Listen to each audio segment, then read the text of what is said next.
Hello everyone, my name is Mike and this is Matrix to Paradise. This channel I created to document my journey from the Matrix, which is a truck driving job for me, to my paradise, which is going to be documenting my journeys, my adventures overseas. Starting off with Cambodia and probably exploring the rest of Southeast Asia after that. And then maybe to South America after that. We'll see what happens. Anyhow, that's the reason I created this channel, to document it all. And I appreciate everybody who watches my videos. And if you do like the videos, please hit the like button and subscribe. That would do a big favor to me and the channel. And if you know anybody who likes these subjects, please pass it along to them. Anyway, yesterday I said I wasn't going to do a video today because I figured I was going to get here late, but I actually got here with still some light left, so I'm kind of happy with that. There was no snow in the way. I figured I was going to run through some snow and some icy roads up this way. None at all.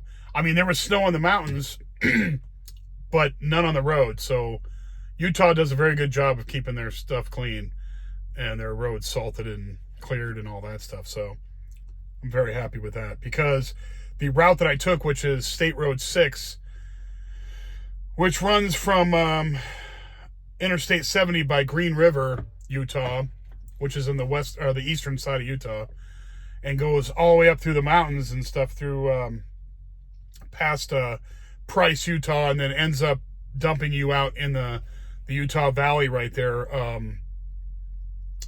They dump you out in Spanish Fork, Utah. So that's where you get dumped out there, and then you get onto Interstate 15, and then you go north to Salt Lake. Anyhow, so I'm here at the Crete Carrier Yard. I'll show you the Crete Carrier Yard here in. It's a terminal here in North Salt Lake.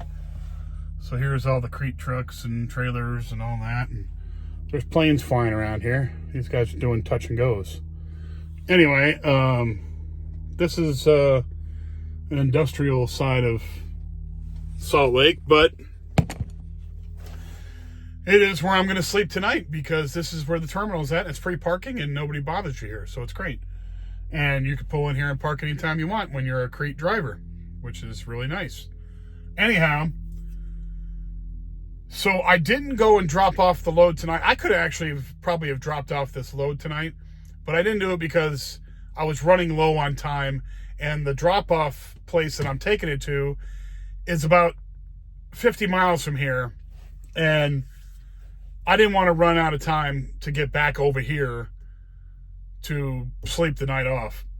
So, because you get in there, I'm taking it to Walmart, so you get in there, you drop off the trailer, you got to find it empty, and you got to drive all the way back, and it's like, you know, you got to run through all the traffic and all that. And I just didn't want to run 100 miles with an hour and some left. You know, it's just too much. I'll just get up early tomorrow morning, take this out there, because I've got till the 19th to drop this off, but I'm going to get it done tomorrow, of course. But I'm going to go in there tomorrow morning. Excuse me, my nose itched. Take this into the Walmart distribution center in Grantsville, Utah, which is over by the bottom part of the Great Salt Lake. I like driving by there every time because you get to see the Great Salt Lake. It's fascinating. The whole lake is like, it's so salty. You float in it without having too much problem because it's so salty. It's so dense. Anyhow, so I'm going to go drop this off tomorrow morning, and then the trailer that I'm taking down to Arizona to the bread factory in Mesa is already loaded. So all I have to do is drop this load off, get it empty, take it up to Ogden, which is just up the road here, about 30 miles up the road north of here. So go over to Grantsville, drive all the way back over here, go up to Ogden, which is about 30 miles up the road, pick up that trailer, and then boogie down Interstate 15 towards Las Vegas, going into, going back to Arizona. And I don't even have to drive. My appointment is the 20th. So I've got a whole, all tomorrow and all the 19th to drive all the way to Arizona. So I should end up at the Crete Yard in Phoenix to wake up, to go to sleep tomorrow night, or not tomorrow night, the night after tomorrow, to go deliver this or that load to the bread factory. And it's going to be a live unload, so I'll get an empty there, which will be good, because then that day, I believe it's that day, I go over to, I'll tell you here in a second. I go over to the Phoenix Insulation Warehouse, which I believe is Owens Corning. They just call this the Insulation Warehouse, but it's, all the bills always say Owens Corning. And I'm taking the empty over there, and then I'm picking up a loaded trailer there and taking it back up here to Salt Lake. So I'm doing the Salt Lake dance this week. I'm going to be going back and forth between Phoenix and Salt Lake a couple times here. And who knows, what the next load's going to be. I might be going back to Arizona with another load from up here.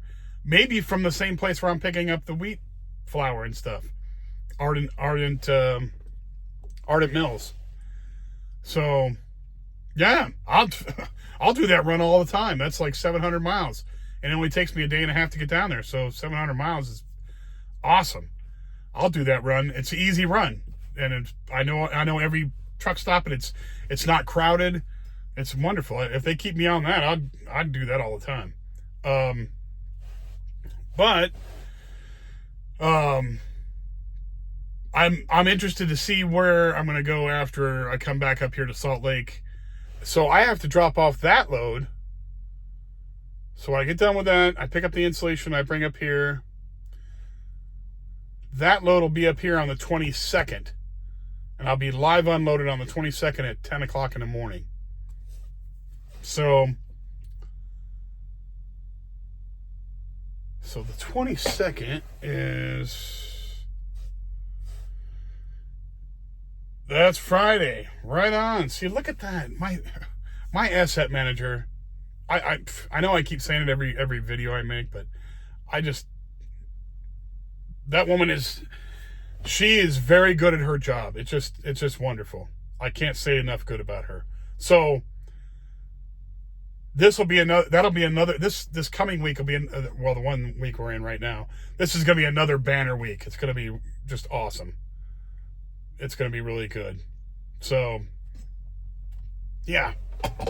You can't beat it. You cannot beat it. When you got things rolling like this, I'm just like waiting for the lightning strike, waiting for Murphy to show up with his law, You just, I can't get over how well it's going as far as mileage is concerned, and the more miles I get, the bigger my paychecks are. So I'm digging it. And plus they just gave me, November 7th, they gave me a 2-cent raise, which, for most people doesn't seem like a whole lot, but 2 cents per mile, it adds up after a while. So instead of 55 cents per mile now, I'm making 57 cents per mile. So, so here, I'll do the math for you. So, like a really good week, like average week that's called good is 2,500 miles, right? So 2,500 miles times 0.57, which is 57 cents per mile. Yeah. That's $1,425, right? $1,425. Now you times that by 0.75 because I'm a single guy, and they tax the crap out of you. So I'll end up with almost $1,100. $1,100. That's if I do 2,500 miles a week. Lately I've been doing 3,000. Last week I did 3,500. So 3,500 times 0.57, that's $1,995, right? Times 0.75, that's $1,500. $1,500 for a week. Clear after taxes. So she's been giving me like these incredible amounts of mileage. You know, usually you'd be jumping for joy if you got 2,500 miles, the one I said first. Usually that's, you know, when I was working for Werner, now I'm not talking bad about Werner. They gave me my start and I'm happy for them, but they don't pay anything. They pay terrible because they're a newbie company. They have tons of newbies. Not going to pay them a bunch of money. But anyway, when I was making 48 cents per mile with them, or 47 cents per mile with them, which is ludicrous, okay, compared to what I'm making now. If I got over $1,000 clear, I was jumping for joy with them. And that was getting 25 over, I was getting 3,000 miles. I wasn't getting 3,000 miles with them, but most guys you talk to, I mean, it depends on how long you've been in the business and what niche you get yourself into, because there's a ton of little niches, you know, that you can get into in this business. And if I was, you know, going to stick in this business, I would probably move to different things and do different stuff. But I'm only going to be here for another, at most, 8 or 9 months. If that's at most. 7 if I can help it, or 8 if I can help it. But anyway, it doesn't matter. If I were to stay here, I would get into another niche that would pay a little more. But you know, there's all kinds of factors you got to weigh in there. You know, like there's a company called K&B who pays you $17.50 before taxes, guaranteed every week. Now you got to meet their criteria. There's certain criteria you got to meet, and if you meet that criteria, they'll pay you $17.50. Okay, that's great. But there's some setbacks to that because they are very micromanaging. They micromanage the crap out of you, which Crete doesn't micromanage you. Now, I hate being micromanaged. I don't like that. So that wouldn't work for me. And also, they only do refrigerated trailers. I don't mind doing refrigerated trailers, but most of the reefers, they do pickups and they have all kinds of crazy times that they pick up and drop off and all that, like in the middle of the night and stuff. And I don't like driving at night. Not that I can't, I just don't like it. I just don't like it. I'd much rather drive during the day and keep my internal clock going normally. So, and I don't mind waking up early. I don't mind waking up at, 3, 4 o'clock in the morning, getting myself going early, and then I'm able to shut down early. But I'm not, I'm not into this, midnight pickups and drop-offs and all that. I just don't like that stuff. So, and then you have to drive all the time at night. And it is what it is.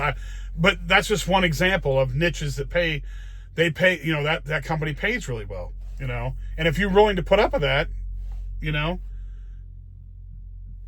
can make more money, and that's not a big deal. That's a good deal for a lot of people. There's another one that pays really good money too, and it's flatbedding. If you get into flatbedding, you can start doing heavy haul flatbedding, and those guys make a fortune. But you're talking about oversized load stuff, like big monster, shovels, and like those front end loader shovels, and the cranes and all those. Driving those big windmill friggin' things down the road with the windmill blades. Those things, you could do that, and that makes really, really good money. In fact, I was talking to a guy who was an owner-operator one time in Maryland, out in Western Maryland. I was stopped at a Love's there. And this guy, he was broke down. His truck was messed up. He had to have somebody come in and fix something on it. But he was taking this big tank track front end loader, or like a scoop shovel. It was pretty big. He was taking that from, I believe it was Tennessee, up to Pennsylvania. and he was getting paid 14 grand for that. And I said, well, wow, that's incredible. How much are you going to clear? And he said, I'm going to clear about 10 grand of that. He goes with permits, because he had to get permits because he's overweight. And he was going through, I think, 3 or 4 states. He had to get permits, and then fuel and all that, this wear and tear and, fuel and stuff. And, all the stuff that he has to calculate in to his budget for expenses. Okay, so he was saying, out of all that, I'm going to clear about 8 grand. And I'm saying, wow. And, it's going to take him like 2 or 3 days to get up there, going slow. So you're thinking, 8 grand for 2 or 3 days? I go, you only have to do like 1 or 2 a month, right? He goes, yeah, I only do 1 or 2 a month. He goes, I'm going to pay off my house and retire it and, get it all done with. He's like, I'm already pretty close to paying off my house, so I'm just going to save up a bunch of money and then quit and go retire. And I'm like, and he wasn't much, he was like my age. He was like in his mid-50s. So I was like, my God. So if you get into that kind of stuff, that's cool. It's a lot more responsibility. One of those things turns over, you have insurance for all that. It's a big hassle. But if you're entrepreneurial and you want to do something like that, you can make a ton of money if you specialize in something in trucking. You really can. But I'm happy with what I've got now because, for one, I don't want extra hassles. I don't want a bunch of extra stuff. I want the least amount of responsibilities right now. I just want to save up cash, focus on my purpose, rather than having to support a business or buy my own truck and get it fixed and take my own loads and all. I don't want to. If I was 25, maybe I would have considered that if I had a mentor like my uncle or somebody around to help me out. But, I'm not doing that now. It's just too much responsibility. I don't want to deal with that. Now, there are some people that really are good at that stuff, good at, setting up a business like that, would get into it and would really flourish. There's a lot of people that could do that. I could if I set my mind to it. I just don't want to. Right now, I want the least amount of responsibilities. I just want to drive, go to sleep, wake up, drive again, and then at the end of the year, or well, not the end of the year, but the middle of next year, poof, I'm a ghost. Just put in my 2 weeks, buy a plane ticket for Cambodia, pack my 2 bags, and poof, out of here. Go on my retirement forever. In perpetuity. I can't even speak right. In perpetuity. Bye-bye. I want to leave and get it done with. That's what I like. I like the least amount of responsibility. But anyway, so this is when things are going right. It's like wonderful. It's like absolutely wonderful when your plans are coming together like you planned it to come together. Now, of course, most plans are meant to fail. So, because never does everything work out all the time. Never. So you have to realize that you have to make alternatives to some of the plans you've made. And I'm not talking like fundamental alternatives. No. I'm still going to Cambodia. It's not that I'm not going over there.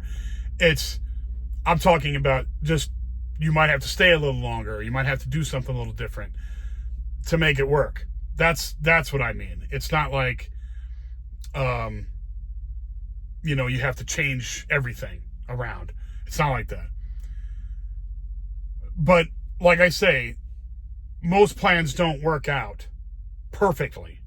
But right now, when you get those little times that things are working out perfectly, you're waiting for the lightning bolt to strike you on the head. You're waiting for the other shoe to drop. You're waiting for something to go wrong. And I'm not trying to jinx myself, but, I don't believe in that anyway. I believe God's at the wheel. He decides what's going to happen, not me. I'm just happy it's going in my way right now. Who knows what's going to happen down the line. But right now, as far as I'm concerned, nothing could be better unless, like I said, I got hit by a brick of $100 bills flying out of the sky, dropped from an airplane or something. That's it. That's the only way that it could be better, really. So, anyhow, that's all I got for today. I wasn't going to make a video today because I didn't think I was going to get here, like I said before, but today was good to do it, and it's still light out. And tomorrow it's going to be a busy day. So I'm not sure if I'm going to make one tomorrow, but if I get back to, I think I'm going to be making it to, hopefully I can make it to Littlefield, Arizona at that TA down there. If I have the time, I can make it down there, hopefully. Because then it'll make it easy for me to make it to Arizona the next day. It's a quick run into Arizona down to Phoenix. So hopefully that all works out like that. And if it does, and it's still light out in Littlefield when I get there, poof, I'll make another video tomorrow. I've just been really busy lately because I've got all these, switchbacks and drops and pickups and, and that runs down my time, and then I don't have enough, I don't have a whole lot of time to drive. And then by the time I do run out of time to drive, it's like late out, or getting dark out. Because it's only 5 o'clock and it's already getting dark here. It doesn't look like it right now on the camera, but it is. It's getting dark here. It's only 5 o'clock, but it is December, of course, but still, it's getting dark out. So, there's nothing I can do. Anyway, I will be back tomorrow, or I will be back Wednesday. And Wednesday I should probably be, what day is Wednesday? Oh, Wednesday is the 20th. So yes, I will be in Arizona on the 20th. On Wednesday, definitely. Tomorrow, if I'll be in Arizona, it'll be Littlefield, Arizona. Up in the Arizona strip up there of I-15. But the 20th on Wednesday, I will be in Phoenix. Because I will have just dropped off the load at the bread factory, and I will be going to pick up another load at the insulation place. Then I'll be headed up towards Wickiup and Kingman to come back up here. So I'll probably be doing a video from Kingman on Wednesday. Anyway, we'll see what happens. Thanks everybody for watching my videos, and I will talk to you again either tomorrow or Wednesday. Take care and be safe. Bye now.